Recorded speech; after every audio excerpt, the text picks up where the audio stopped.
Hello, I'm Danielle Stimpson from Learn Reiki Philadelphia, and Cancer, here are your cards for November of 2022. If you haven't already, remember to check out the overview video linked in the description. That'll give you a view of context for the astrology as it relates to you. And check out your sun, moon, and rising sign if you happen to know them for a more well-rounded view of the month ahead. So without any further ado, here are your cards for November. So starting off for you, we have the Empress. And this month for you, I would summarize the cards as endings and beginnings. And while you will be much more free and unburdened at the end of the month, there's bittersweet shifts. And this particular month seems to be more of the bitter than the sweet, sorry to say. The Empress is very much a blessing card. She has a deep mystical nature to her. She holds a space for sacred renewal and rebirth. She holds it's the gestation card in all of the ways that it could possibly mean that. So as the harvest ends and the what's left of the plants needs to kind of go away to fertilize the soil for the next year, she's holding that space that allows the new things to come of that earth. This is one of the cards that definitely says you're divinely guided and you're divinely supported as you move forward. So take that to heart, that this is the focus card, focusing on planting the seeds that will germinate another day, and this will be with you through the month.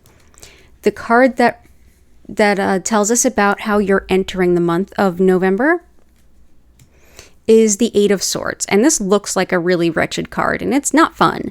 But really what this card is about is the kind of the mental stuckness that we have. Definitely stuckness in general, feeling that there's nowhere to go, we're trapped. At the same time, she's wearing a blindfold.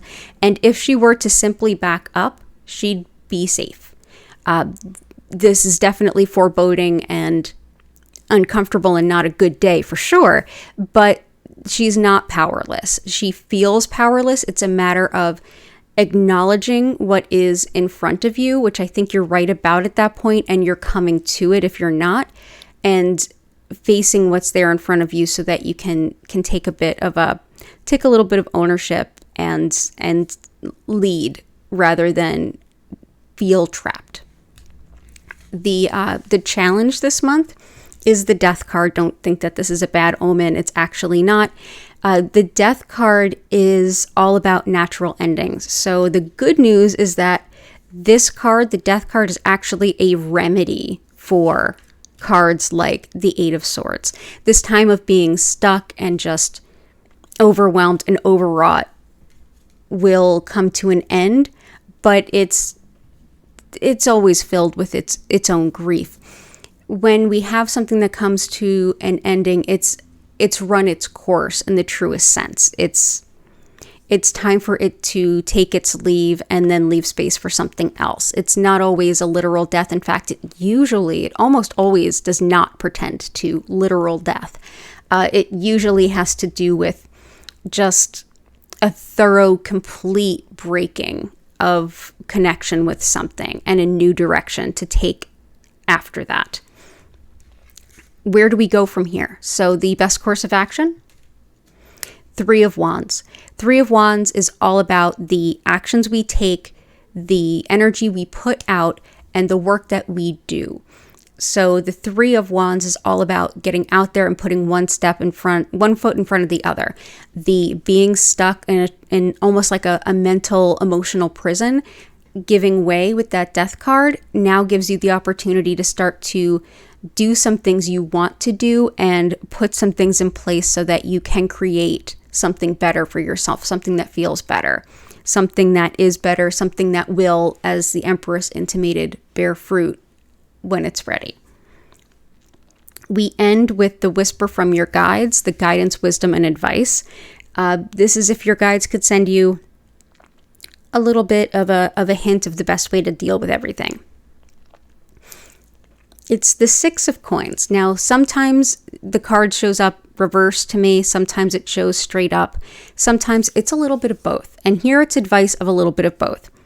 The Six of Coins is generally giving and receiving help.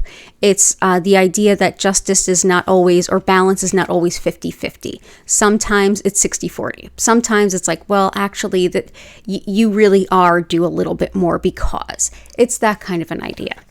And what it's saying here is that it can either be in the right up, where you are, rather than holding on to everything and standing on resources, you are a little bit more open and relaxed and giving.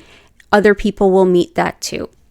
So while all of this can show up in many different ways to many different people, depending on what's going on in your life, whether it's the ending of a business, a relationship, any number of things, a way of thinking, social groups, anything. We'll use the example, because it's the most straightforward, we'll use the example of a divorce. So if that death is the end of a marriage, this card would be the advice of, if you try to take all of the resources, the money, the real estate, what have you, and hold onto it and say, it's mine, and not share it, which would be Six of Coins reversed, the other party or parties will respond in kind. If you say, I really just want this to be as balanced as possible, that will be responded in kind. So the Six of Coins here, the traditional iconography is two scales out of balance because someone is being gifted something off of the top of one. Here we have this sort of Celtic style nodding, and it's reminding us that all things are linked. So what we let go of can come back. What comes in, we can flow out. The more we try to hold on, the more other people are inclined to pull back. So what this would say is go with the flow, especially in terms of resources. So finances, stability, all of that kind of stuff. The best way forward is to start making your causes and cases for what you want to do going forward, whether that's like, say, the loss or closure of a business or leaving as a partnership, going out and deciding, what do you want to do next? Are you going to work for someone else, strike out on your own? Start planting those seeds, because the ground will be clear for you. And the Empress will certainly smile upon you and help those seeds to germinate in the best possible way. With that, I leave you with the healing of jet, which is volcanically fossilized wood. It helps with moving through times of grief and quick transformation, especially when it's this kind of more bitter than sweet, because it was a tree and it quickly was turned into a stone through very quick action. The other is bloodstone, which also goes by the name heliotrope. It helps with emotional stamina in times of transition and alleviating self-doubt. So it's definitely an emotional boost in even the most challenging of times. So with that, Cancer, I wish you the best possible month ahead.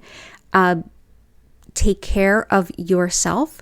Don't forget to subscribe with notifications on if you want to know when the December cards are up. And of course, if you want to learn more about classes with me, online Reiki classes, the community Discord, anything like that, it's all linked in the description below. All the best and blessings to you this coming month. May the wind be at your back. And I hope to see you again soon. Bye for now.